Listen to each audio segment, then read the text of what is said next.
Okay. Hello, everyone. 16 June. Dis&datInformation. Uh,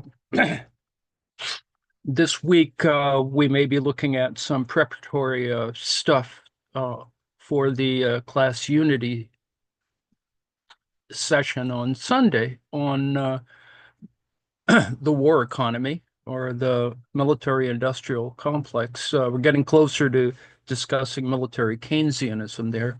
But before that, and back on my usual little research jaunt, I went to Marcello Musto's, who writes on Marx, his somewhat recent book on Karl Marx's writings on alienation. Now, for many people, that's a topic that got left behind during a certain period. It was really important during another decade last century, but there came other kinds of issues that arose that competed with it. And revisiting it, I think, is actually more important since there's a new generation, with all due respect, rediscovering Marx and particularly Marx's early writings. But the point, of course, is to see where it fits or doesn't fit. And I like this particular introduction written by Musto because it sort of sets it all in perspective that we can't leave alienation behind, on the one hand. On the other hand, is it perhaps, or the concept anyway, allows us a look at ways in which we can think about the larger question of expropriation, appropriation, the idea of enclosure. Note that alienation's own meaning goes to the division of land. So all of those things are of a piece. And without getting into kind of the phenomenological and existential stuff, but in fact, that's reviewed in this piece, which is, I think, important to see all those things in perspective, because in fact, that's the last 70 some odd years have been fiddling around with a variety of these notions that in some cases are quite clear, in other cases somewhat opaque and problematic. So reviewing that would be good.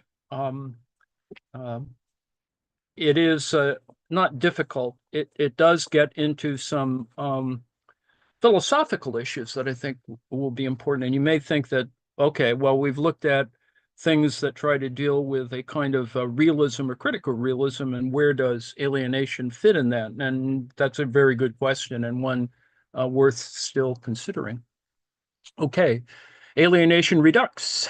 Marxian Perspectives, Marcello Musto, in his text, Karl Marx's Writings on Alienation. The majority of the text is translations of original Marx texts, so it has that other feature to it, the ones that Marcello has been looking at in the Miga collection, I think. So all useful, all very useful.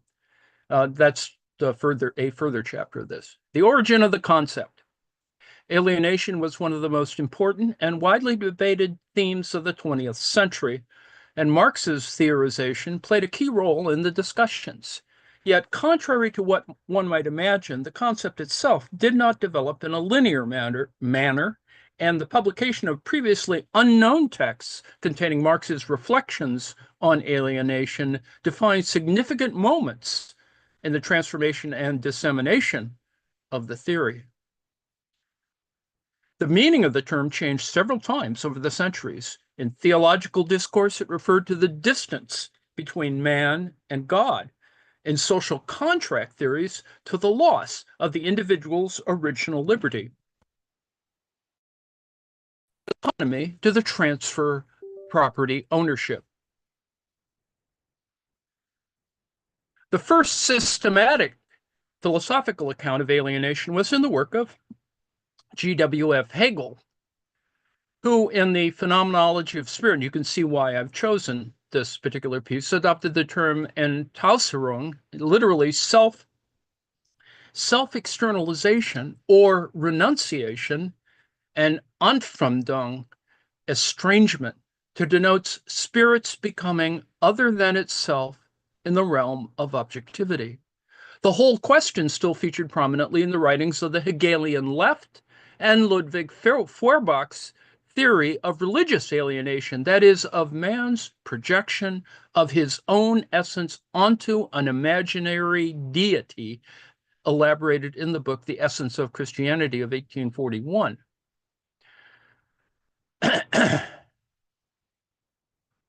So, Feuerbach's theory of religious alienation contributed significantly to the development of the concept. Alienation subsequently disappeared from philosophical reflection, and none of the major thinkers of the second half of the 19th century paid it any great attention. Even Marx rarely used the term in the books published during his lifetime, and it was entirely absent from the Marxism of the Second International. And I think you can understand some of that since we've already covered Kautsky now. I hope you can see why these things kind of fit together. During this period, however, several thinkers developed concepts that were later associated with alienation. In his Division of Labor, 1893, and Suicide of 1897, Emil Durkheim introduced the term anomie, A-N-O-M-I-E, to indicate a set of phenomena whereby the norms guaranteeing social cohesion enter into crisis following a major extension of the division of labor. Social trends concomitant with huge changes in the production process also lay at the basis of the thinking of German sociologists George Simmel in The Philosophy of Money paid great attention to the dominance of social institutions over individuals and to the growing impersonality of human relations, while Max Weber, in his book Economy and Society, dwelled on the phenomena of bureaucratization in society and rational calculation in human relations, considering them to be the essence of capitalism. But these authors thought they were describing unstoppable tendencies, and the reflections were often guided by a wish to improve the existing social and political order, and certainly not to replace it with a different one. 2, the rediscovery of alienation. So there is a rediscovery. The rediscovery of the theory of alienation occurred thanks to Georgy Lukács, who in his text History and Class Consciousness, 1923, referred to certain passages in Marx's Capital, especially the section on commodity fetishism, and introduced the term reification to describe the phenomenon whereby labor activity confronts human beings as something objective and independent, dominating them through external autonomous laws. Now, this idea of reification is actually very important and not included in some people's analysis, and certainly the broader questions of, Verdinglichung or Versachlichung. In essence, however, Lukács' theory was still similar to Hegel's, since he conceived of reification as a central structural problem.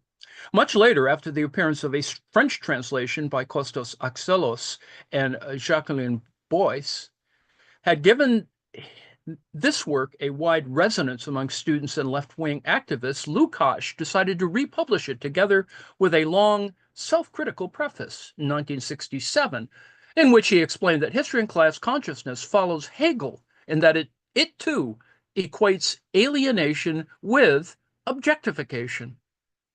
Now, another author who focused on this theme in the 1920s was Isaac Rubin. We've talked about this before in terms of discussing value theory, whose essays on Marx's theory of value in 1928 argued that the theory of commodity fetishism was, quote, the basis of Marx's entire economic system, and in particular of his theory of value, close quote.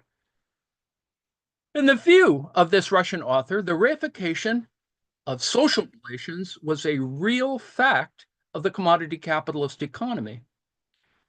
It involved materialization of production relations and not only mystification.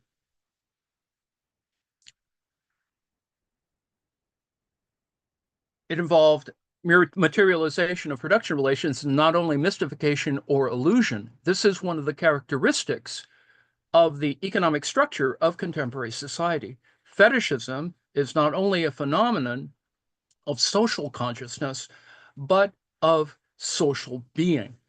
Now, despite these insights, prescient if we consider the period in which they were written, Rubin's work did not promote a greater familiarity with the theory of alienation.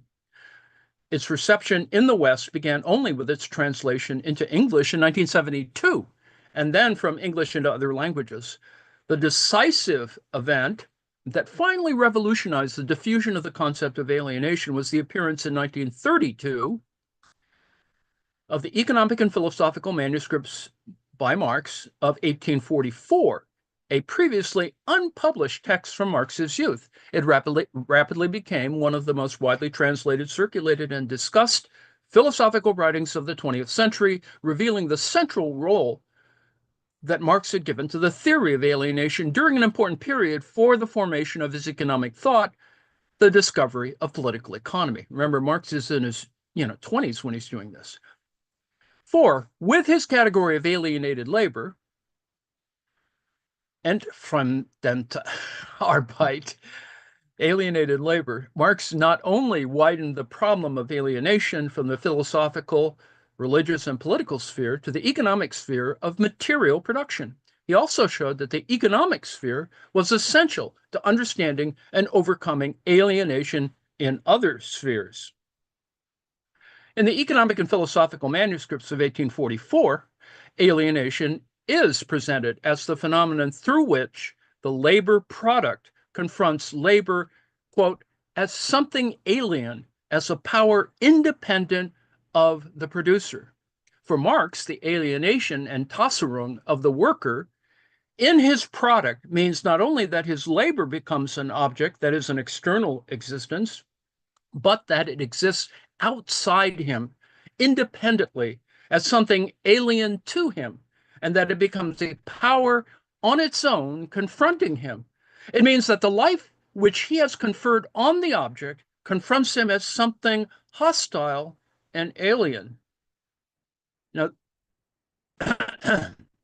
alongside this general definition, Marx listed 4 ways in which the worker is alienated in bourgeois society. Number 1, from the product of his labor, which becomes, quote, an alien object that has power over him. Number 2, in his working activity, which he perceives as directed against himself, as if it does not belong to him. Number 3, from man's species being, which is transformed into a being alien to him. And number 4, from other human beings and in relation to the other man's labor and object of labor. So these 4 ways are actually kind of interesting because they describe a path, a circuit, as it were, of consciousness, of understanding things that have power over oneself, looking at how it directs itself against oneself, as if it weren't really part of you, and also something that is transformed into something, a being alien, and then in the 4th case, from other beings, that is, recognizing one's social relation in that particular sense, in relation to the other man's labor, other person's labor, and object of labor. So, for Marx, in contrast to Hegel, alienation was not coterminous with objectification as such, but rather with a particular phenomenon within a precise form of economy, that is, wage labor, and the transformation of labor products into objects standing opposed to producers. So there is some, separation there. And let me break here for a second and note that, the issue of labor versus labor power is implicated in this. The political difference between these 2 positions is enormous. Now, whereas Hegel presented alienation as an ontological manifestation of labor, Marx conceived it as a characteristic of a particular capitalist epoch of production, and thought it would be possible to overcome it through the emancipation of society from private property. So it's all there, right? This is the property relation, the separation, etc. He would make similar points in the notebooks containing extracts from James Mill's Elements of Political Economy of 1821. Quote, my work would be a free manifestation of life, hence an enjoyment of life. Presupposing private property, my work is an alienation of life, for I work in order to live, in order to obtain for myself the means of life. My work is not my life. Secondly, the specific nature of my individuality, therefore, would be affirmed in my labor, since the latter would be an affirmation of my individual life. Labor, therefore, would be true, active property. Now, presupposing private property, my individuality is alienated to such a degree that this activity is instead hateful to me, a torment, and rather the semblance of an activity. Hence, too, it is only a forced activity and one imposed on me only through an external, fortuitous need, not through an inner, essential one. Close quote. So even in these fragmentary and sometimes hesitant early writings, Marx is always discussing alienation from a historical rather than a natural point of view. So we're looking at points of history as opposed to kind of broad generalities or transhistorical realities. Number three, the other conceptions of alienation. Now, much time would lapse, however, before an historical, non-ontological conception of alienation could take hold. In the early 20th century, most authors who addressed the phenomenon considered it a universal aspect of human existence. In Heidegger's Being and Time, 1927, Martin Heidegger approached it in purely philosophical terms. The category he used for his phenomenology of alienation was, quote, fallenness, unquote, verfallen. That is, the tendency of being there, the Dasein, D-A-S-E-I-N, Dasein, which in Heidegger's philosophy indicates the ontologically constituted human existence, to lose itself in the inauthenticity and conformism of the surrounding world. For Heidegger, fallenness into the world means an absorption in being with one another, insofar as the latter is guided by idle talk, curiosity, and ambiguity. So it's, something truly quite different from the condition of the factory worker, which was at the center of Marx's theoretical preoccupations. Moreover, Heidegger did not regard this fallenness as a, quote, bad and deplorable ontical property, of which perhaps more advanced stages of human culture might be able to rid themselves, close quote, but rather as an ontological characteristic, quote, an existential mode of being in the world, unquote. Herbert Marcuse, who, unlike Heidegger, knew Marx's work well, identified alienation with objectification as such, not necessarily with its manifestation in capitalist relations of production.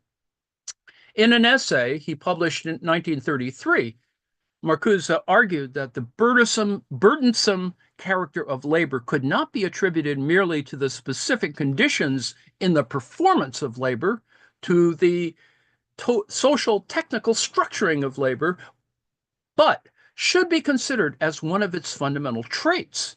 In laboring, the labor is always, quote unquote, with the thing. Whether one stands by a machine, draws technical plans, is concerned with organizational measures, researches scientific problems, instructs people, etc. In his activity, he allows himself to be directed by the thing, subjects himself, and obeys its laws, even when he dominates his subject. In each case, he is not, quote unquote, with himself. He is with a, quote, other than himself, close quote.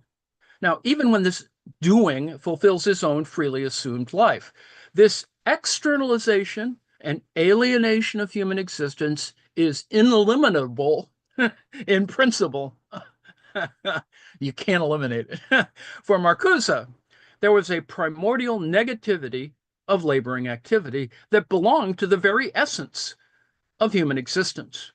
The critique of alienation, therefore, became a critique of technology and labor in general, and its supersession was considered possible only in the moment of play, when people could attain a freedom denied them in productive activity. Quote, in a single toss of a ball, the player achieves an infinitely greater triumph of human freedom over objectification than in the most powerful accomplishment of technical labor, unquote.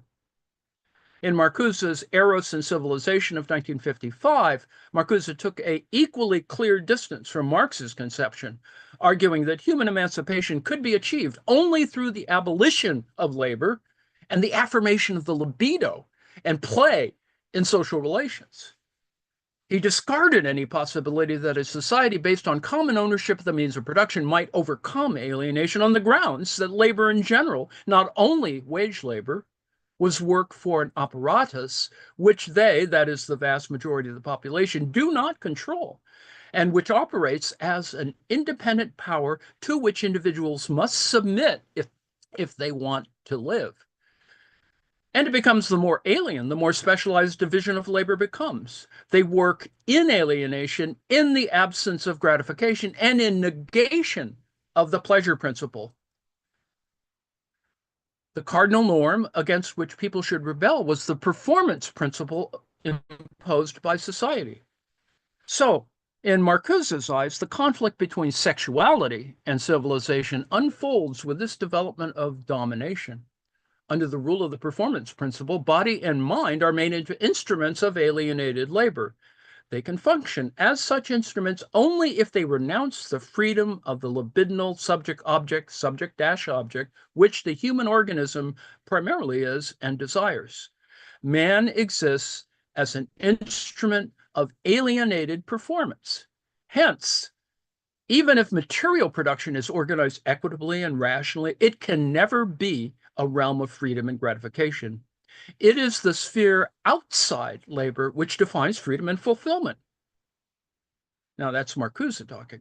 Marcuse's alternative was to abandon the Promethean myth so dear to Marx, that is, technology and fire and blah, blah, blah, and to draw closer to a Dionysian perspective, the quote unquote liberation of Eros. Now, you can note, let me break here and note that this is all that move in many Western European circles to Freudian analysis. In contrast to, and we'll go back now, in contrast to Sigmund Freud, who had maintained in his text Civilization and its discontents that a non-repressive organization of society would entail a dangerous regression from the level of civilization attained in human relations. Marcuse was convinced that if the liberation of the instincts took place in a technologically advanced free society in the service of humanity, it would not only favor the march of progress, but create new and durable work relations. Now, in this evolution of his thinking, a significant influence was exerted by the ideas of Charles Fourier, who, dies in 1837, but who, in his theory of the four movements of 1808, opposed advocates of the commercial system, to whom he used in a derogatory way the epithet of quote unquote civilized people, and maintained that society would be free only when all its components had returned to expressing their passions. Now, these were far more important to him than reason, in the name of which were perpetuated all the massacres that history remembers.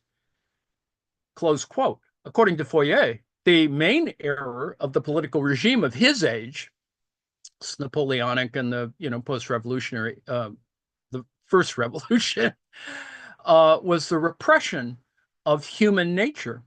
Harmony would only be possible only if the individuals could have unleashed, as when they were in their natural state, all their instincts. Now, as for Marcuse, and is believed to oppose the technological domain in general, his indications about how the new society might come about were rather vague and utopian.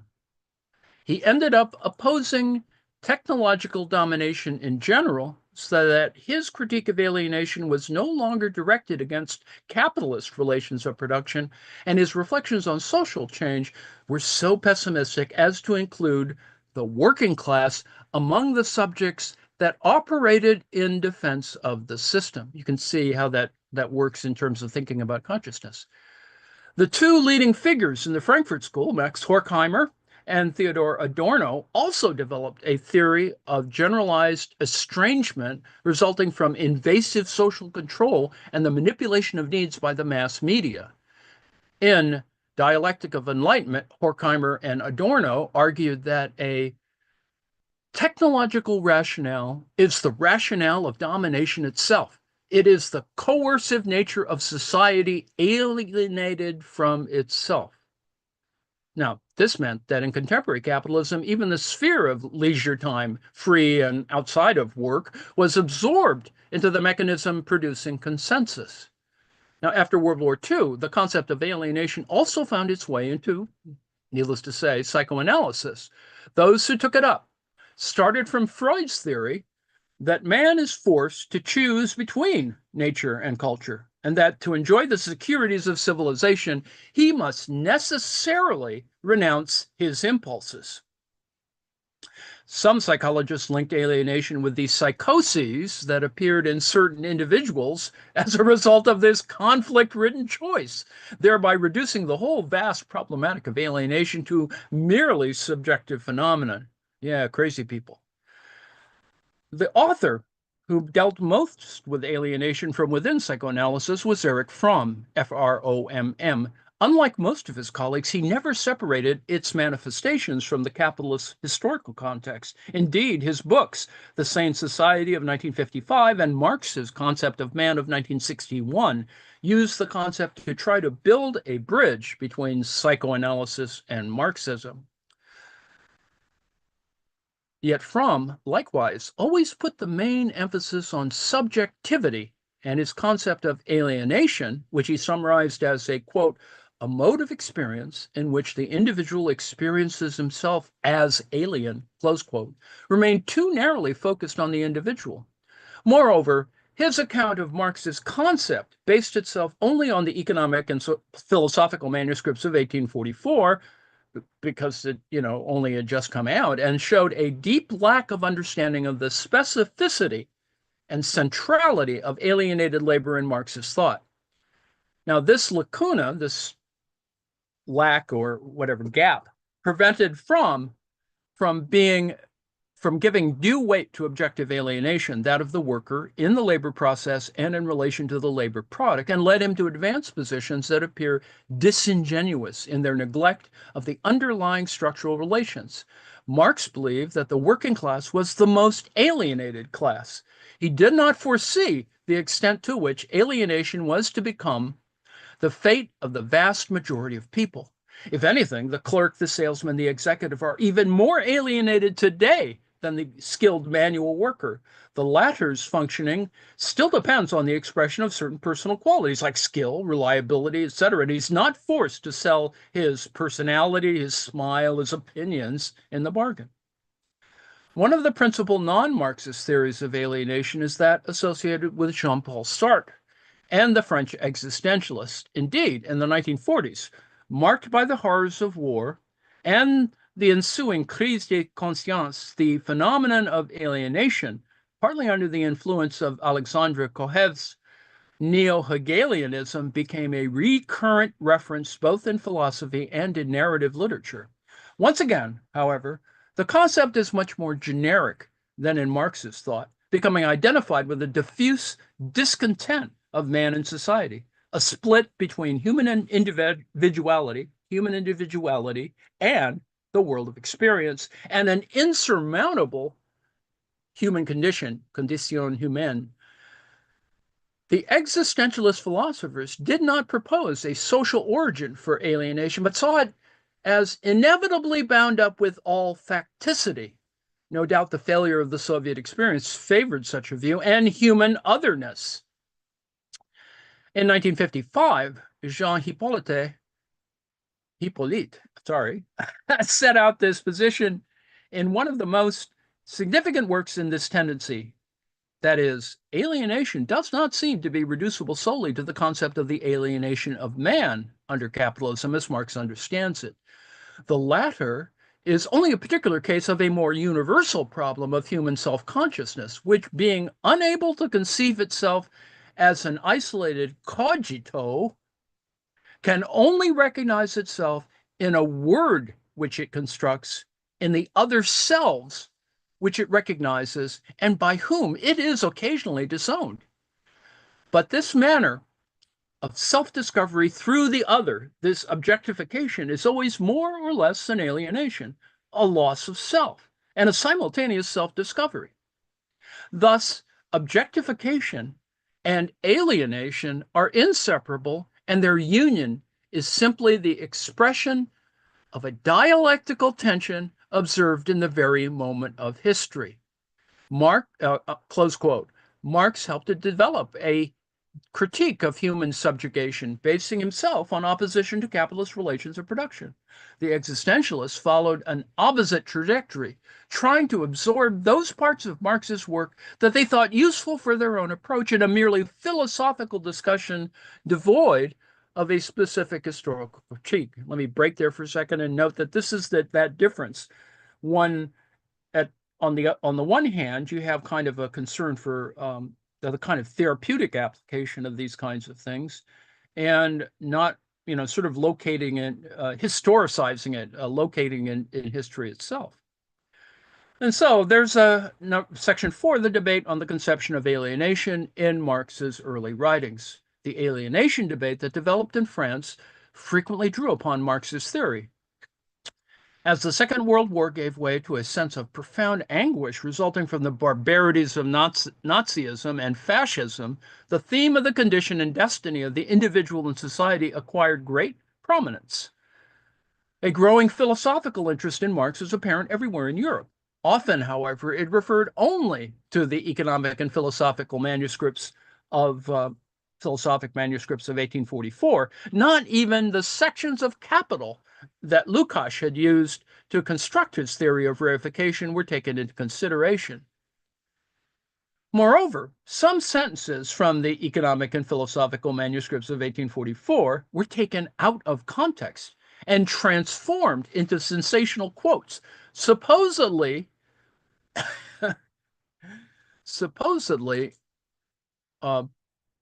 proving the existence of a radically new Marx, saturated with philosophy and free of the economic determinism that critics attributed to Capital, often without having read it. So, you can see this break, as it were, described in kind of sketchily.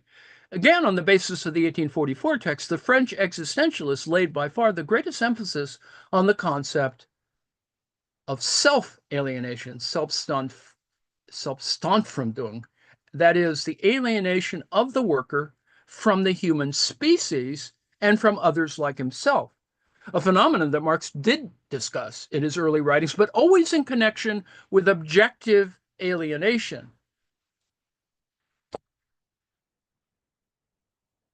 The same error appears in a leading figure of post-war political theory, that is Hannah Arendt, in her book, The Human Condition, of 1958. She built her account of Marx's concept of alienation around the economic and philosophic manuscripts of 1844, even then isolating out only one of the types mentioned here by Marx, subjective alienation. This allowed her to claim expropriation and world alienation coincide, and the modern age, very much against the intentions of all the actors in the play, began by alienating certain strata of the population from the world. So, world alienation and not self-alienation, as Marx thought, has been the hallmark of the modern age. Close quote.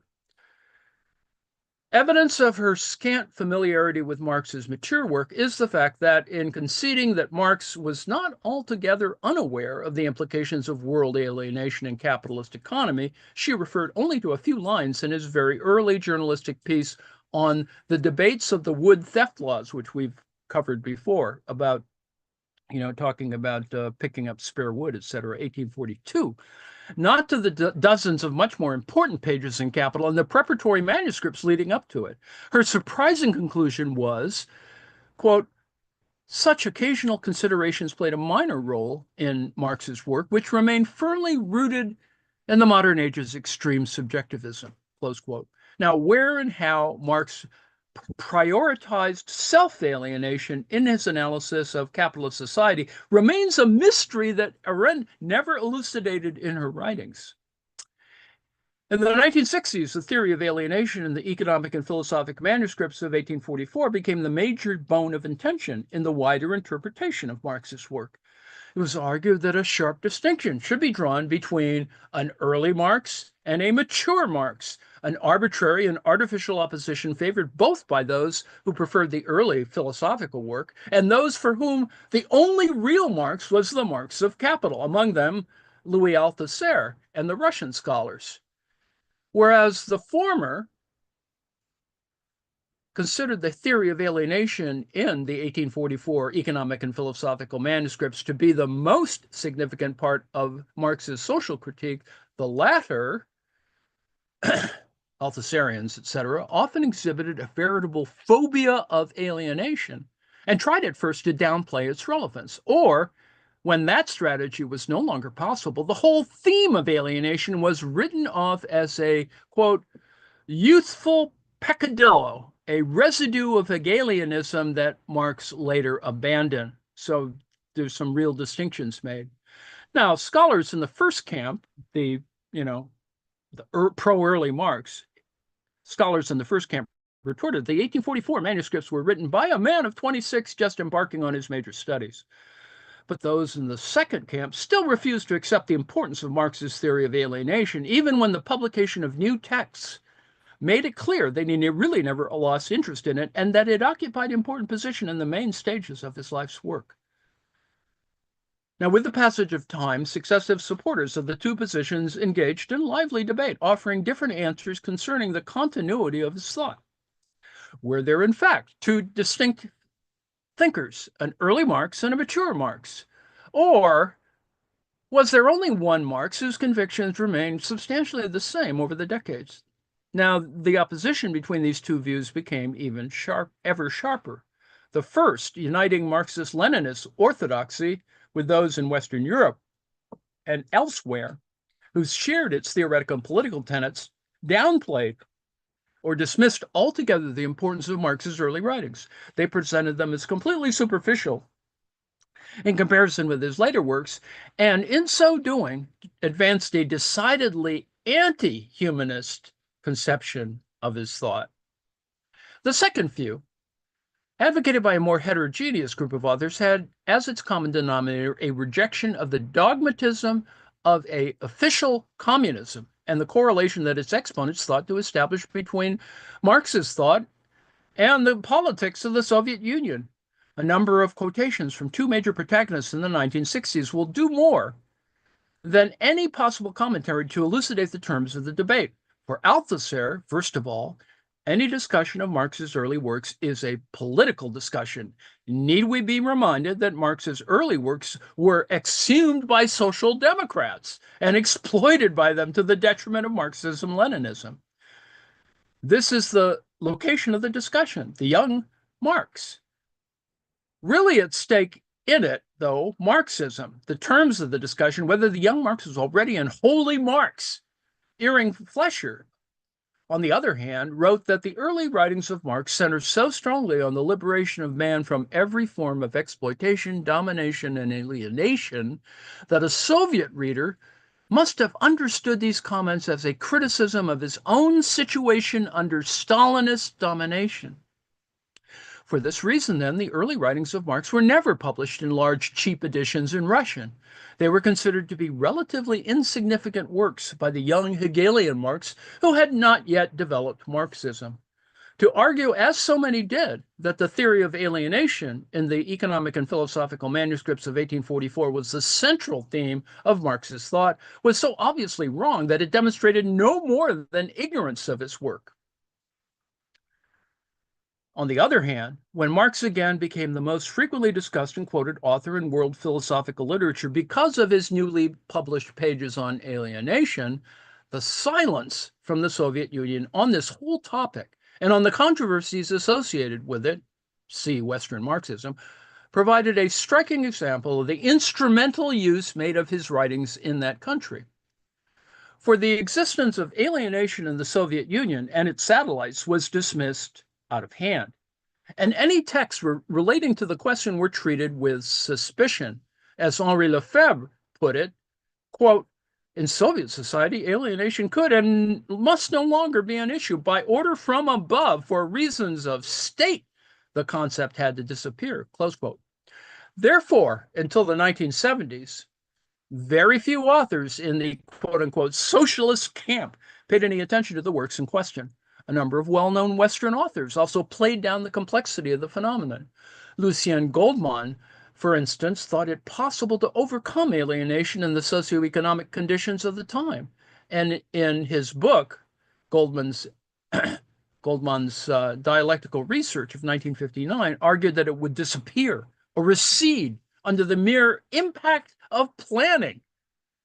Reification, he wrote, is in fact a phenomenon closely bound up with the absence of planning and with production for the market, close quote.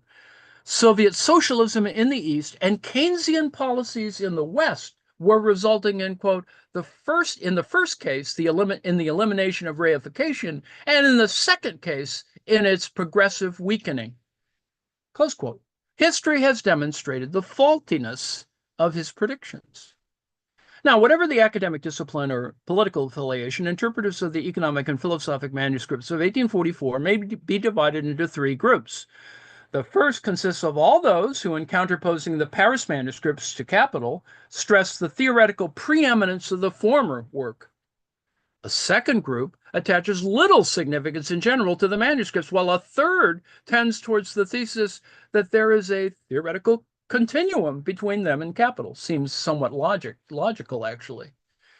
Now, those who assumed a split between the young and the mature Marx argued for the greater theoretical richness of the former, that is, the young Marx, presented the economic and philosophical manuscripts of 1844 as his most valuable text and sharply differentiated from his later works. In particular, they tended to marginalize Capital, the big book, often without studying it in any depth. That is, a book altogether more demanding than the 20-odd pages on alienated labor in the 1844 economic and philosophical manuscript, about which almost all advanced various philosophical cogitations. Now, in casting Marx's thought as an ethical humanist doctrine, these authors pursued the political objective of opposing the rigid orthodoxy of 1930s Soviet Marxism and contesting its hegemony within the workers' movement. Now, this theoretical offensive resulted in something very different, tending to enlarge the potential field of Marxist theory.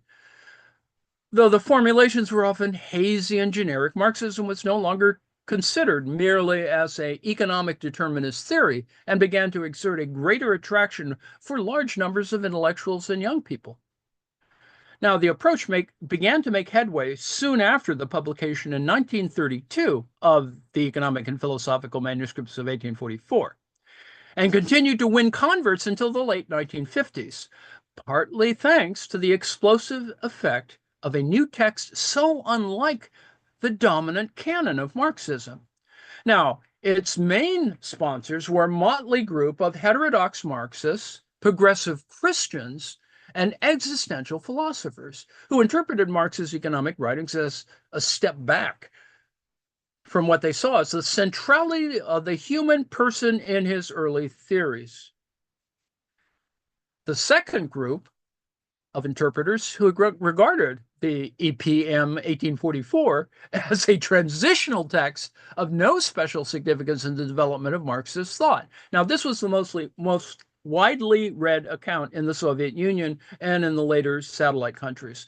The failure of the manuscripts to mention the quote-unquote dictatorship of the proletariat, together with the presence of themes such as human alienation, the exploitation of labor that highlighted some of the most glaring contradictions of quote-unquote actually existing socialism, led to their ostracization at the top of the ruling communist parties. Not by chance were they excluded from editions of the works of Marx and Engels in various countries of the socialist bloc. Moreover, many of the authors in question wholly endorsed Vladimir Lenin's definition of the stages in the development of Marxist thought, an approach later canonized by Marxism-Leninism, which, apart from being in many respects theoretically and politically questionable, made it impossible to account for Marx's important work, newly published for the first time 8 years after the death of the Bolshevik leader. As the influence of the Althusserian school grew in the 1960s, this reading also became popular in France and elsewhere in Western Europe. But although its basic tenets were generally attributed to Althusser alone, the seeds were already there in Pierre Navy. He believed that Marxism was a science and that Marx's early work, still imbued with the language and preoccupations of left Hegelianism, marked a stage prior to the birth of a new science in the text Capital. For Althusser, as we have seen, the EPM of 1844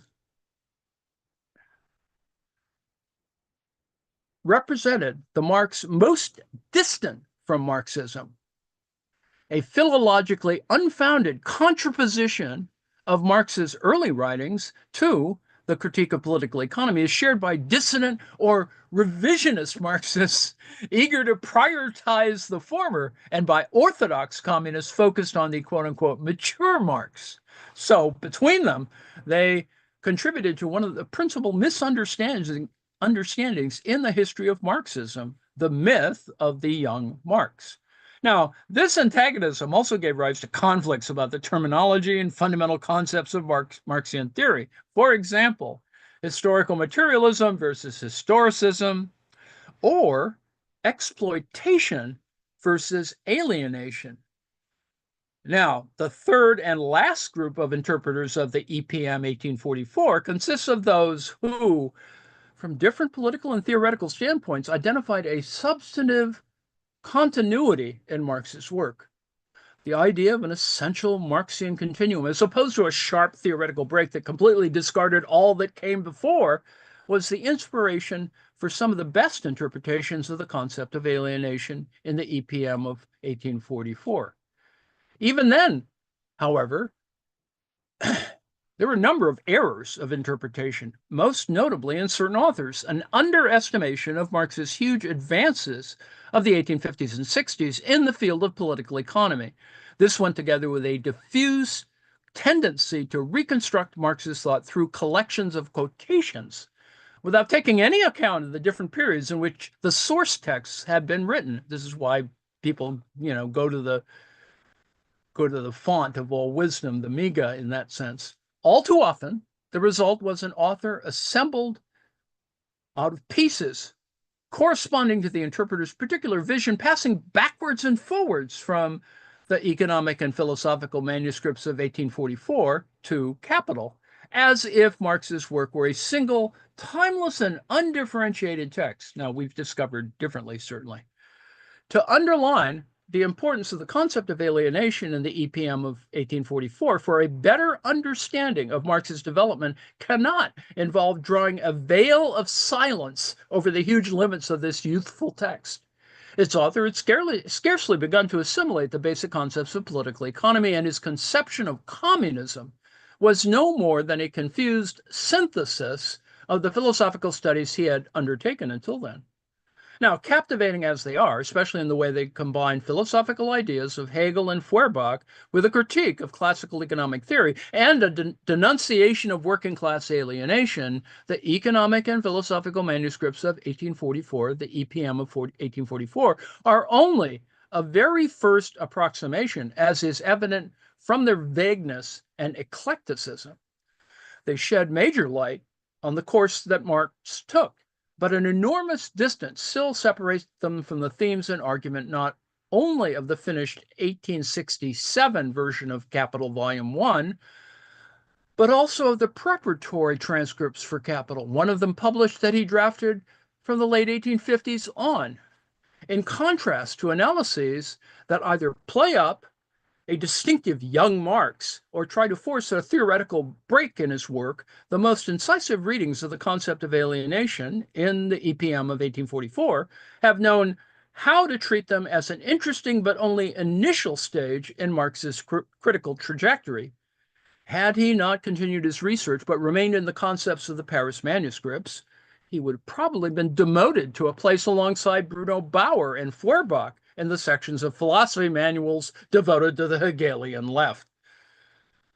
Number 5, the irresistible fascination of the history of alienation, of the theory of alienation, the irresistible fascination of the theory of alienation. In the 1960s, a real vogue began for theories of alienation, and hundreds of books and articles were published on it around the world. Note, of course, that during this time, because of Fromm and a variety of critical theory, Frankfurt School stuff, humanist psychology became an idea that helped this grow. And hundreds of books were published on it around the world. It was the age of alienation tout court.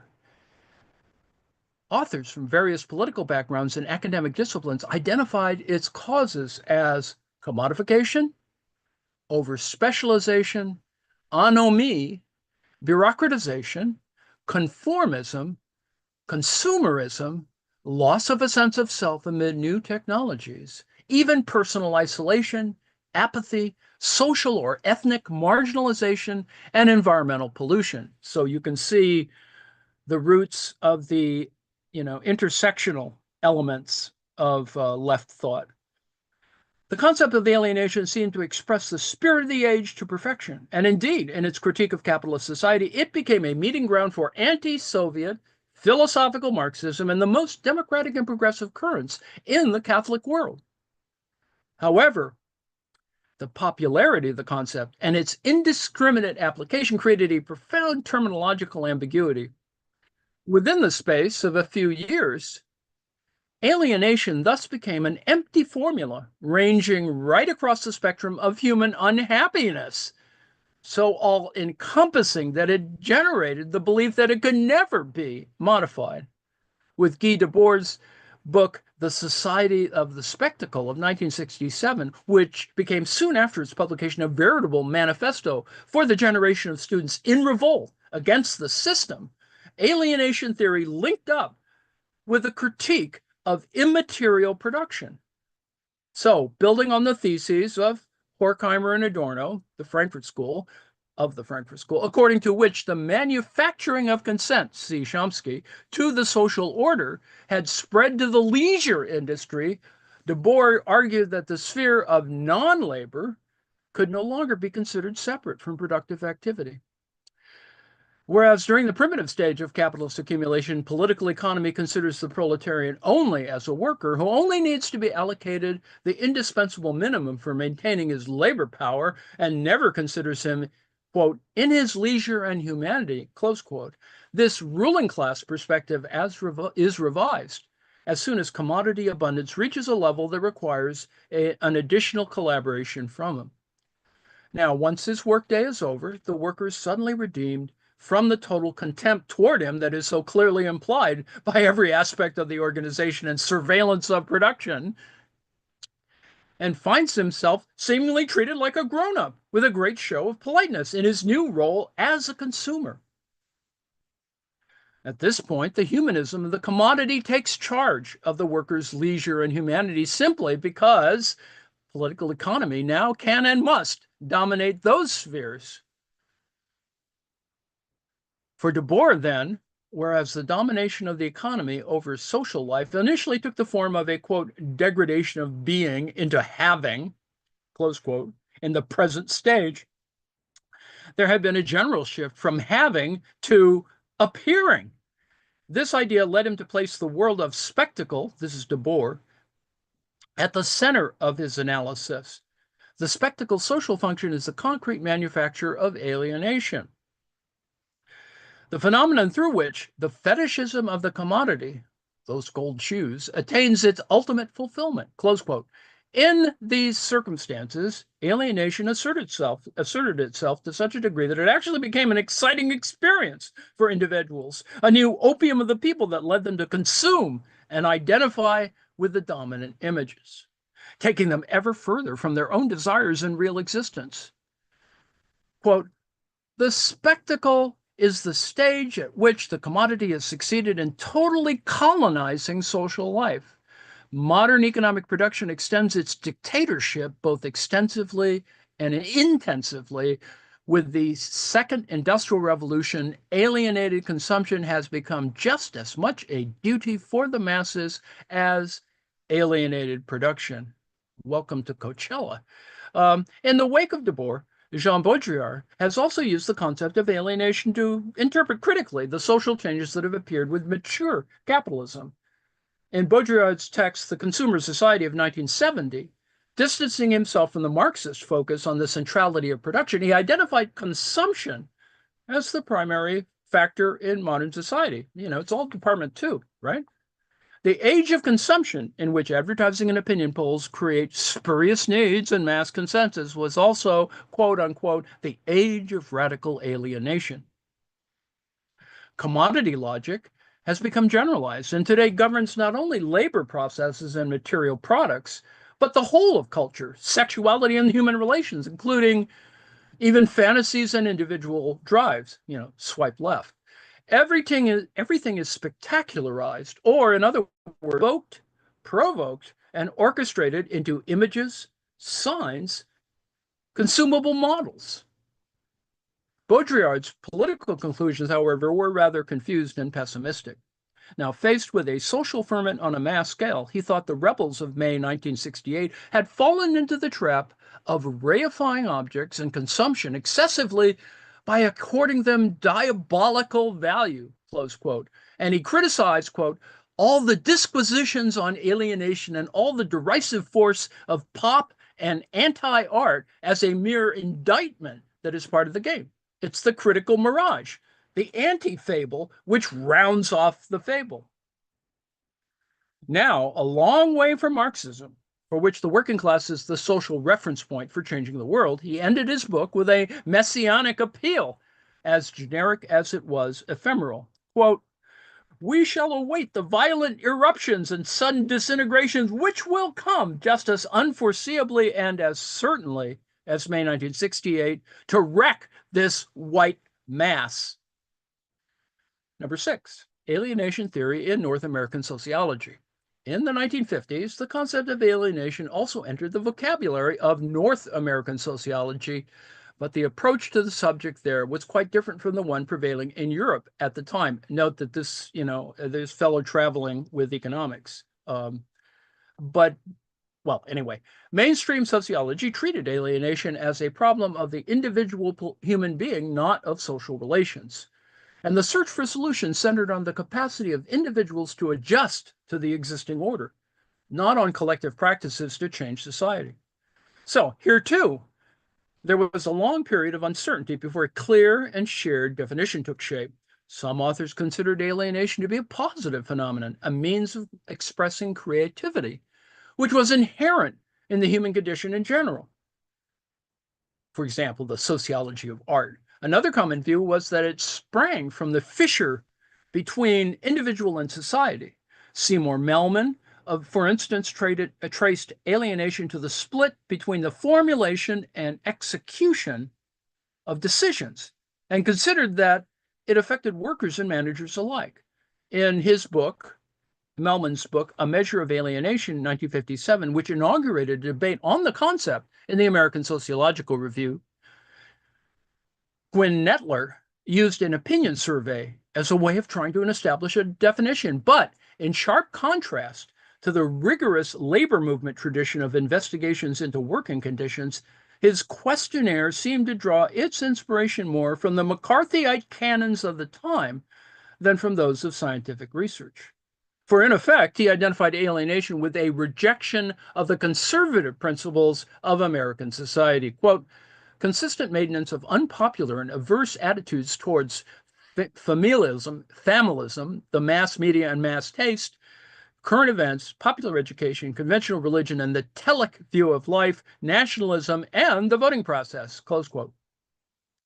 The conceptual narrowness of the American sociological panorama changed after the publication of Melvin Seaman's short article, quote, on the meaning of alienation, unquote, 1959, which soon became an obligatory reference for all scholars in the field. His list of the five main types of alienation, powerlessness, meaninglessness, that is, the inability to understand the events in which one is inserted, normlessness, isolation, and self-estrangement, showed that he too approached the phenomenon in a primarily subjective perspective. Robert Blauner, in his book Alienation and Freedom in 1964, similarly defined alienation as a quality of personal experience which results from specific kinds of social arrangements, close quote, even as this copious research led him to trace its causes to, quote, employment in the large-scale organizations and impersonal bureaucracies that pervade all industrial societies. And there's just a wealth of self-help books driven from that, right? American sociology then generally saw alienation as a problem linked to the system of industrial production, whether capitalist or socialist, and mainly affecting human consciousness. Now, this major shift of approach ultimately downgraded or even excluded analysis of the historical social factors that determine alienation, producing a kind of hyperpsychologization that treated it not as a social problem, but as a pathological symptom of individuals curable at the individual level. Whereas in the Marxist tradition, the concept of alienation had contributed to some of the sharpest criticisms of the capitalist mode of production. Its institutionalization in the realm of sociology reduced it to a phenomenon of individual maladjustment to social norms, see social work. In the same way, the critical dimension that the concept had in philosophy, even for authors who thought it a horizon that could never be transcended, now gave way to an illusory neutrality. Becomes therapeutic. Another effect of this metamorphosis was the theoretical impoverishment of the concept. From a complex phenomenon related to man's work activity and social and intellectual experience, alienation became a partial category divided up in accordance with academic research specialization. American sociologists argued that this methodological choice enabled them to free the study of alienation from any political connotations and to confer on its scientific objectivity. But in reality, this apolitical turn had evident ideological implications, since support for the dominant values and social order lay hidden behind the banner of ideologization and value neutrality. So the difference between Marxist and American sociological conceptions of alienation was not that the former were political and the latter scientific. Rather, Marxist theorists were bearers of values opposed to the hegemonic ones in American society, whereas the U.S. sociologists upheld the values of the existing social order, skillfully dressed up as external values or eternal values, as eternal values of the human species. In the academic American context, the concept of alienation underwent a veritable distortion and ended up being used by defenders of the very social classes against which it had for so long been directed. Section 7, the concept of alienation in Capital and its preparatory manuscripts. Marx's own writings played an important role for those seeking to counter this situation. The initial focus in the economic and philosophical manuscripts of 1844, the EPM 1844, tended to shift after the publication of new texts, and with them it was possible to reconstruct the path of his elaboration from those early writings to the text Capital.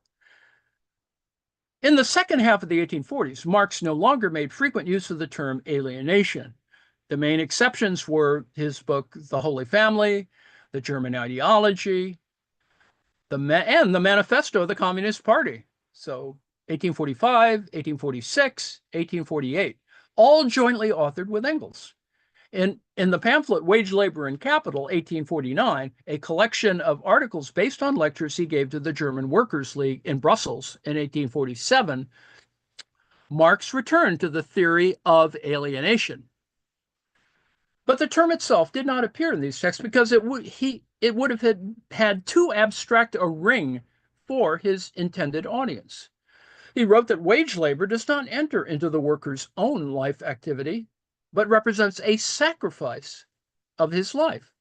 Labor power is a commodity that the workers forced to sell in order to live, hence the connection to wage labor. And the product of his activity, therefore, is not the aim of his activity.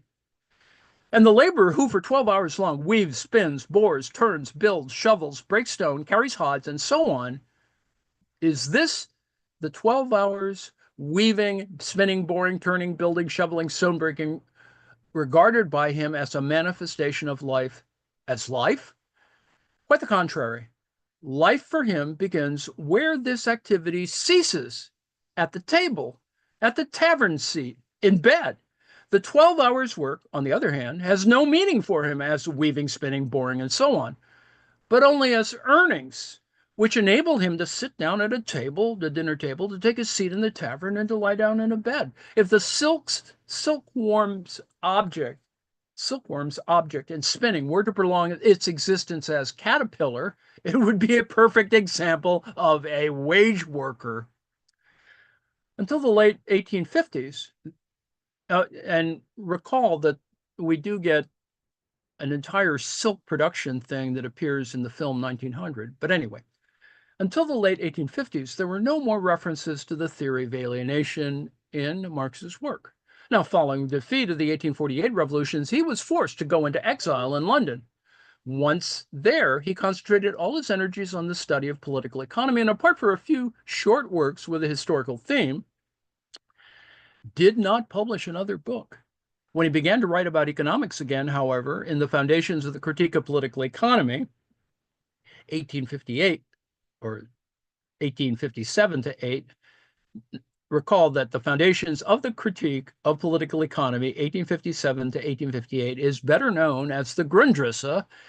He more than once used the term alienation. This text recalled, in many respects, the analyses of the EPM 1844, although nearly a decade of studies in the British Library had allowed him to make considerably more profound. Quote, the social character of activity, as well as the social form of the product, and the share of individuals in production here appear as something alien and objective, confronting the individuals not as their relation to one another, but as their subordination to relations which subsist independently of them and which arise out of collisions between mutually indifferent individuals. The general exchange of activities and products, which has become a vital condition for each individual, their mutual interconnection, here appears as something alien to them, autonomous, as a thing. In exchange value, the social connection between persons is transformed into a social relation between things, personal capacity into objective wealth, close quote. The account of alienation in the Grundrisse, then, is enriched by a greater understanding of economic categories and by more rigorous social analysis. The link it establishes between alienation and exchange value is an important aspect of life. And in one of the most dazzling passages on this phenomenon of modern society, Marx links alienation to the opposition between capital and living labor power. The objective conditions of living labor appear as separated, independent values opposite living labor capacity as subjective being. The objective conditions of living labor capacity are presupposed as having an existence independent of it, as the objectivity of a subject distinct from living labor capacity and standing independently over it. Over against it. The reproduction and realization, i.e., the expansion of these objective conditions, is therefore all at the same time their own reproduction and new production as the wealth of an alien subject indifferently and independently standing over against labor capacity. Now, what is reproduced and produced anew is not only the presence of these objective conditions of living labor, but also their presence as independent values, i.e., values belonging to an alien subject, confronting this living labor capacity. So labor power is about capacity, to remember that. The objective conditions of labor attain a subjective existence vis-a-vis living labor capacity. Capital turns into capitalist, close quote. The Grundrisse was not the only text of Marx's maturity to feature an account of alienation. 5 years after it was composed, the quote unquote results of the immediate process of production, also known as Capital Volume 1, Book 1, Chapter 6, unpublished. This is the 1863 to 64 text, brought the economic and political analyses of alienation more closely together. The rule of the capitalist over the worker is the rule of things over men, Marx wrote, of dead labor over the living, of the product over the producer. In capitalist society, by virtue of the transposition of the social productivity of labor into the material attributes of capital, there is a veritable personification of things and reification of persons, creating the appearance that the material conditions of labor are not subject to the worker, but he to them. So, in reality, Marx argues, capital is not a thing any more than money is a thing. In capital, as in money, certain specific social relations of production between people appear as relations of things to people, or else certain social relations appear as the natural property of things in society. You can see how that can verge into eugenics and racism and a whole bunch of other crazy things. Without a class dependent on wages, the moment individuals confront each other as free persons, there can be no production of surplus value. Without the production of surplus value, there can be no capitalist production, and hence no capital and no capitalist. Capital and wage labor. It is thus we designate the labor of the worker who sells his own labor power, note that, remember capacity, only express two aspects of the self-same relationship. Money cannot become capital unless it is exchanged for labor power, that is, the capability, not the power itself, not the labor itself, but the power to perform it, a commodity sold by the worker himself. Conversely, work can only be wage labor when its own material conditions confront it as autonomous powers, alien property, value existing for itself and maintaining itself, in short, as capital. If capital in its material aspects, i.e., in the use values in which it has its being, must depend for its existence on the material conditions of labor, these material conditions must equally, on the formal side, confront labor as alien, autonomous powers, as value, objectified labor, which treats living labor as a mere means whereby to maintain and increase itself. In the capitalist mode of production, human labor becomes an instrument of the valorization process of capital, which, by incorporating living labor power into the material constituents of capital, becomes an animated monster and starts to act as if consumed by love. Close quote. This mechanism keeps expanding in scale until cooperation in the production process, scientific discoveries, and the deployment of machinery, all of the social processes belonging to the collective, become forces of capital that appear as its natural properties, confronting the workers in the shape of the capitalist order. The productive forces developed by social labor appear as the productive forces of capitalism. Collective unity and cooperation, combination in the division of labor, the use of the forces of nature and the sciences of the products of labor as machinery, all of these confront the individual workers as something alien, objective, ready-made, existing without their intervention, and frequently even hostile to them. They all appear, quite simply, as the prevailing forms of the instruments of labor. As objects, they are independent of the workers whom they dominate. Though the workshop is to a degree the product of the workers' combination or combining its entire intelligence and will seem to be incorporated into the capitalist or his understrappers, and the workers find themselves confronted by the function of the capital that lives in the capitalist. Through this process, capital becomes something highly mysterious. The conditions of labor pile up in front of the worker as social forces, and they assume a capitalized form. Beginning in the 1960s, the diffusion of Capital, Volume 1, Book 1, Chapter 6, unpublished, and above all, of the Grundrisse itself, paved the way for a conception of alienation different from the one then hegemonic in sociology and psychology. So hopefully you can see how Musto has built this up from looking at the economic and philosophical manuscripts to how the Grundrisse sort of builds a better version, let's say. It was a conception geared to the overcoming of alienation in practice, to the political action of social movements, parties, and trade unions to change the working and living conditions of the working class.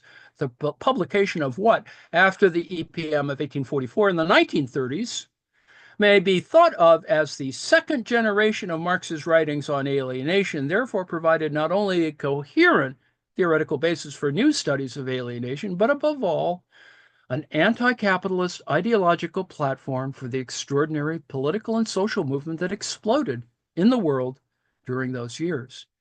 Alienation left the books of philosophers and the lecture halls of university, took to the streets and the space of worker struggles, and became a critique of bourgeois society in general. Number 8, commodity fetishism. One of Marx's best accounts of alienation is contained in the famous section of the book Capital on the fetishism of the commodity and its secret, where he shows that in a capitalist society, people are dominated by the products they've created. Here, the relations among them appear not as direct social relations between persons, but rather as material relations between persons and social relations between things. So there are two sets of relations here. As he famously wrote, the mysterious character of the commodity form consists in the fact that the commodity reflects the social characteristics of man's own labor as objective characteristics of the products of labor themselves as the socio-natural properties of those things. Hence, it also reflects the social relations of the producers to the sum total of labor as a social relation between objects, a relation which exists apart from and outside the producers.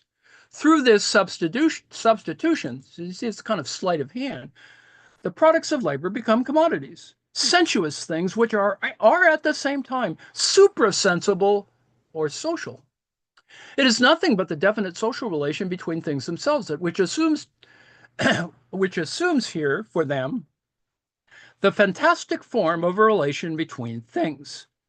In order, therefore, to find an analogy, we must take flight into the misty realm of religion. There, the products of the human brain appear as autonomous figures endowed with a life of their own, which enter into relations both with each other and with the human race. So it is in the world of commodities with the products of men's hands. I call this the fetishism that attaches itself to the products of labor as soon as they're produced. And commodities, it is therefore inseparable from the production of commodities, close quote. Two elements in this definition mark a clear dividing line between Marx's conception of alienation and the one held by most of the other authors we've been discussing. Now, first, Marx conceives of fetishism not as an individual problem, but as a social phenomenon. Not as an affair of the mind, but as a real power, a particular form of domination, which establishes itself in market economy as a result of the transformation of objects into subjects. For this reason, the analysis of alienation does not confine itself to the disquiet of individual women and men, but extends to the social processes and productive activities underlying it. Second, for Marx, fetishism manifests itself in a precise historical reality of production, that is, the reality of wage labor. It's not part of the relation between people and things as such, but rather of the relation between man and a particular kind of objectivity, that is, the commodity form. So we're making another abstract move, which is how Harvey describes it as well in the argument for volume 1, an argument for the logic of volume 1. As a consequence of this peculiarity of capitalism, individuals had value only as producers, and human existence was subjugated to the act of the production of commodities. Hence, the process of production had mastery over man instead of being controlled by him. Capital cared nothing for the length of life of labor power and attached no importance to improvements of the living conditions of the proletariat. Capital attained this objective by shortening the life of labor power. In bourgeois society, human qualities and relations turn into qualities and relations among things. This theory of what Lukács would call reification illustrated alienation from the point of view of human relations, while the concept of fetishism treated it in relation to commodities. So, reification,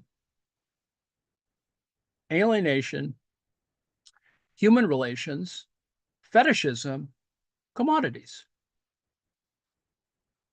Pace, those who deny that a theory of alienation is present in Marx's mature work, we should stress that commodity fetishism did not replace alienation, but was only one aspect of it. And I think that's really important because it is abstracting, but you're moving away from it's not reified. It moves to the next, it moves, as they say dialectically.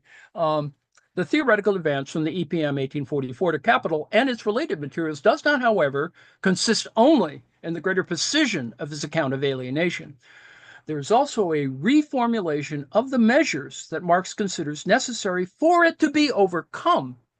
Whereas in 1844, he had argued that human beings would eliminate alienation by abolishing private production and the division of labor, the path to a society free of alienation was so much more complicated in Capital and its preparatory manuscripts. Marx held that capitalism was a system in which the workers were subject to capital and the conditions it imposed. Nevertheless, it also created the foundations for a more advanced society, and by generalizing its benefits, humanity would be able to progress along the faster road of social development that it had opened up.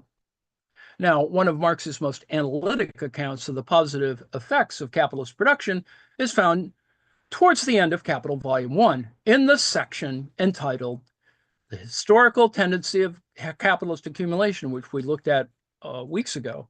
In the passage in question, he summarizes the 6 conditions generated by capitalism, particularly by its centralization, that constitute the basic prerequisites for the birth of communist society. These are, number 1, the cooperative labor process; number 2, the scientific technological contribution to production; number 3, appropriation of the forces of nature by production; number 4, creation of machinery that workers can only operate in common; number 5, the economizing of all means of production; and number 6, the tendency to the creation of the world market. And this structure, these 6 conditions, are covered in the original form, in some ways, of the original plan for capital. Now, for Marx, hand in hand with this centralization or this expropriation of many capitalists by a few, other developments take place on an ever-increasing scale, such as the growth of the cooperative form of the labor process, the conscious technical application of science, the planned exploitation of the soil, the transformation of the means of labor into forms in which they can only be used in common, the economizing of all means of production by their use as the means of production of combined socialized labor, the entanglement of all peoples in the net of the world market, and with this, the growth of the international character of the capitalist regime. So, Marx knew well that the concentration of production in the hands of a small number of bosses increased the mass of misery, oppression, slavery, degradation, and exploitation for the working class. But he was also aware that the cooperation of wage laborers is entirely brought about by the capital that employs them. He was convinced that the extraordinary growth of the productive forces under capitalism, greater and faster than in all previously existing modes of production, had created the conditions to overcome the socioeconomic relations that capitalism had itself brought about, and therefore to achieve the transition to socialist society. Number 9, we're getting close to the end: communism, emancipation, and freedom. According to Marx, a system that produced an enormous accumulation of wealth for the few and deprivation and exploitation for the general mass of workers must be replaced with, quote, an association of free men working with the means of production held in common and expending their many different forms of labor power in full self-awareness as one single social labor force, close quote. In Capital, Volume 1, Marx explained that the ruling principle of this higher form of society would be, quote, the full and free development of every individual, close quote. In the Grundrisse, he wrote that in communist society, production would be directly, excuse me. I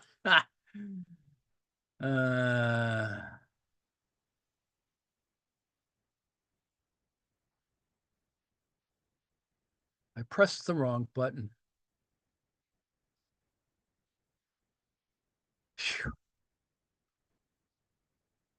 In the Grundrisse, he wrote that in communist society, production would be directly social, the offspring of association, which distributes labor internally. It would be managed by individuals as their common wealth, as in commonwealth.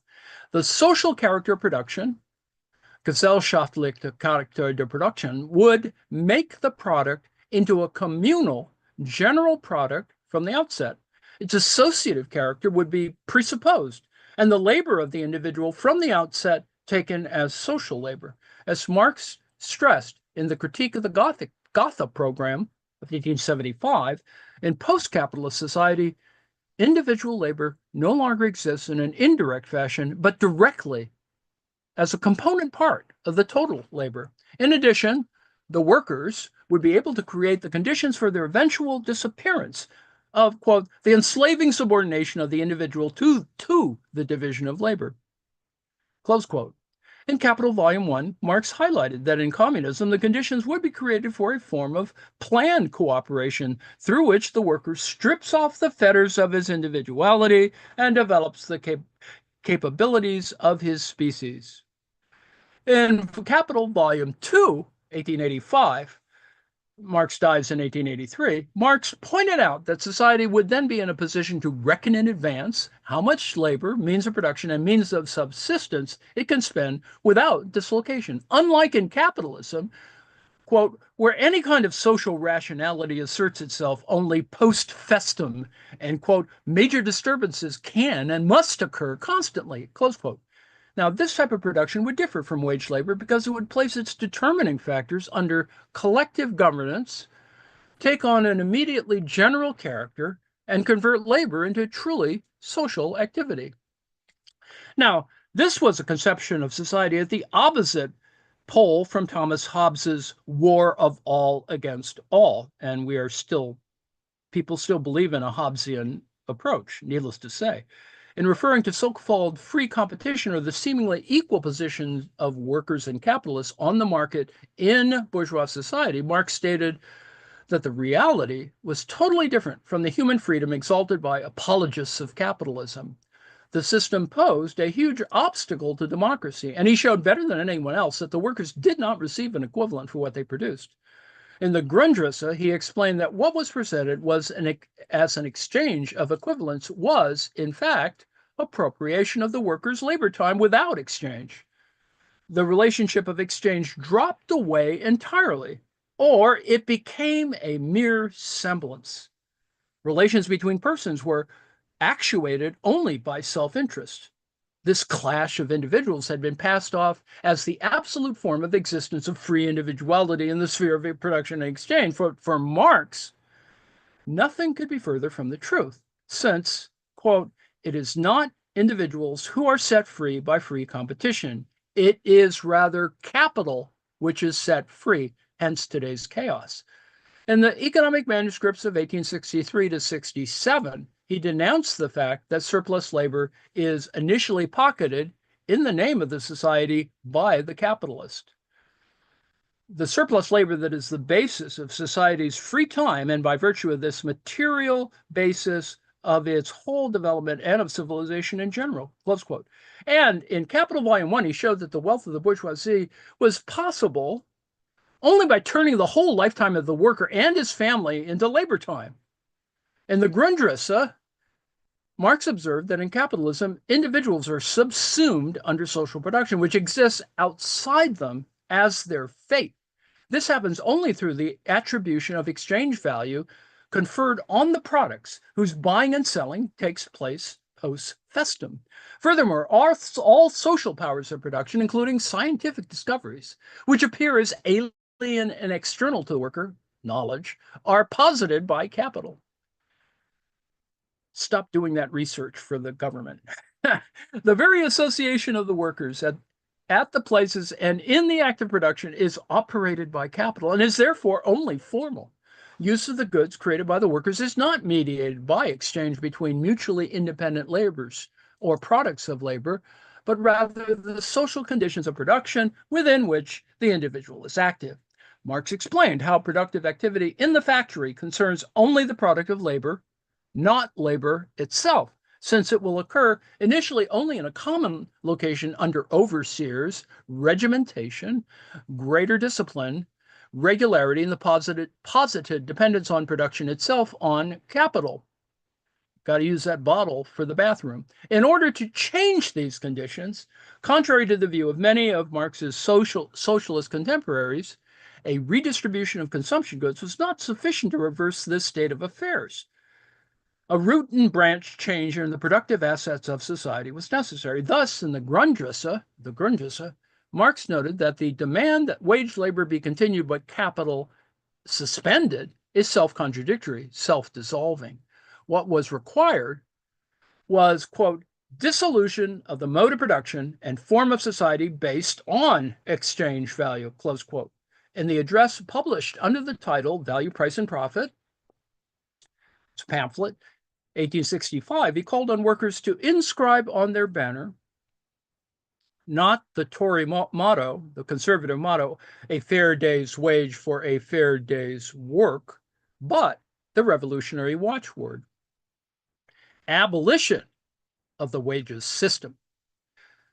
So, furthermore, the critique of the Gotha program made the point that in the capitalist mode of production, the material conditions of production are in the hands of non-workers in the form of capital and land ownership, while the masses are only owners of the personal conditions of production of labor power. Therefore, it was essential to overturn the property relations at the base of the bourgeois mode of production. In the Grundrisse, Marx recalled that the laws of private property, liberty, equality, property, that is, property in one's own labor, and free disposition over it, turn into the worker's propertylessness, and the disposition of his labor, i.e., the fact that he relates to it as alien property and vice versa. And in 1869, in a report of the General Council of the International Working Men's Association, he asserted that, quote, private property in the means of production, unquote, served to give the bourgeois class the power to live without labor upon other people's labor. Close quote. He repeated this point in another short political text, the preamble to the program of the French Workers' Party of 1880, adding that the producers cannot be free unless they're in possession of the means of production, and that the goal of the proletarian struggle must be the return of all the means of production to collective ownership. In Capital, Volume 3, Marx observed that when the workers had established a communist mode of production, private property of the earth by single individuals would appear just as absurd as private property of one human being by another. He directed his most radical critique against the destructive possession inherent in capitalism, insisting that, quote, even an entire nation, a society, or even all simultaneously existing societies taken together are not the owners of the earth. For Marx, human beings were simply its possessors, its beneficiaries, and have to bequeath it in an improved state, that is nature, to succeeding generations. That's good heads of the household, boni patres familias, a different kind of ownership of the means of production, which also radically change the lifetime of society. So this is also quoted in the eco-socialist context. In Capital Volume 1, Marx unfolded with complete clarity the reasons why in capitalism the shortening of the working day is by no means what is aimed at in capitalist production, when labor is economized by increasing its productivity. Close quote. The time that the progress of science and technology makes available for individuals is in reality immediately converted into surplus value. The only aim of the dominant class is the shortening of the labor time necessary for a definite quantity of commodities. Its only purpose in developing the productive forces is the shortening of that part of the working day in which the worker must work for himself, and the lengthening the other part in which he is free to work for nothing for the capitalist. This is that whole business about relative and absolute surplus value. This system differs from slavery or the corvées, in terms of labor contracts, due to the feudal lord, since surplus labor and necessary labor are mingled together and make the reality of exploitation harder to perceive. In the Grundrisse, Marx showed that free time for a few is possible only because there's surplus labor time for the many of the many. The bourgeoisie secures growth of its material and cultural capabilities only thanks to the limitation of those of the proletariat. The same happens in the most advanced capitalist countries to the detriment of those on the periphery of the system. In the economic manuscript of 1861 to 63, Marx emphasized that the free development of the dominant class is based on the restriction of development among the working class. The surplus labor of the workers is the natural basis of the social development of the other section. The surplus labor time of the workers is not only the pillar supporting the material of conditions of life for the bourgeoisie, it also creates the condition for its free time, the sphere of its development. Marx could not have put it better. The free time of one section corresponds to the time in thrall to labor of the other section. For Marx, communist society, by contrast, would be characterized by a general reduction in labor time. In the instructions for the delegates of the Provisional General Council, composed in 1866 for the International Workingmen's Association, Marx wrote in forthright terms, quote, "A preliminary condition without which all further attempts at improvement and emancipation must prove abortive is the limitation of the working day. It was needed not only, quote, to restore the health and physical energies of the working class, but also to secure them the possibility of intellectual development, sociable intercourse, social and political action." Similarly, in Capital Volume 1, while noting that the worker's time for education, for intellectual development, for the fulfilling of social functions, for social intercourse, for the free play of the vital forces of his body and his mind counted as foolishness in the eyes of the capitalist class, Marx implied that these would be the basic elements of the new society. As he put it in the Grundrisse, a reduction in the hours devoted to labor, and not only labor to create surplus value for the capitalist class, would favor, quote, the artistic, scientific, etc. development of the individuals in the time set free and with the means created for all of them. On the basis of these convictions, Marx identified, quote, the economy of time, along with the planned distribution of labor time among the various branches of production, as, quote, first economic law on the basis of communal production. We're getting close to the end. In Theories of Surplus Value, 1862 to 63, he made it even clearer that real wealth was nothing other than disposable time. In communist society, worker self-management would ensure that a greater quantity of time was not absorbed in direct productive labor, but as available for enjoyment, for leisure, thus giving scope for free activity and development. In this text, so too in the Grundrisse, they're written close to the same time, remember, Marx quoted a short anonymous pamphlet entitled The Source and Remedy of the National Difficulties Deduced from the Principles of Political Economy in a letter to Lord John Russell, 1821, whose definition of well-being he fully shared. That is, quote, truly wealthy a nation if there is no interest or if the working day is 6 hours rather than 12. Close quote. Wealth is not command over surplus labor time. The real wealth, quote, but disposable time, in addition to that employed in immediate production for every individual and for the whole society, close quote. Elsewhere in the Grundrisse, he asks rhetorically, quote, what is wealth other than the universality of individual needs, capacities, pleasures, productive forces, the absolute working out of his creative potentialities, close quote. It is evident, then, that the socialist model in Marx's mind did not involve a state of generalized poverty, but rather the attainment of greater collective wealth. For Marx, living in a non-alienated society meant building a social organization in which a fundamental value was given to individual freedom, His communism was radically different from the leveling of classes envisaged by his various predecessors or pursued by many of his epigones. In the Grundrisse, however, he pointed to the foolishness of those socialists, mainly the French, who wanted to depict socialism as the realization of the ideals of bourgeois society articulated by that French Revolution, who demonstrate that exchange and exchange value are originally a system of universal freedom and equality, but that they have been perverted by money or capital. Close quote. He labeled it an absurdity to regard free competition as the ultimate development of human freedom. Close quote. It was tantamount to a belief that the rule of the bourgeoisie is the terminal point of world history. History is at an end, which he mockingly described as middle class rule is the culmination of world history. Certainly an agreeable thought for the parvenus of the day before yesterday.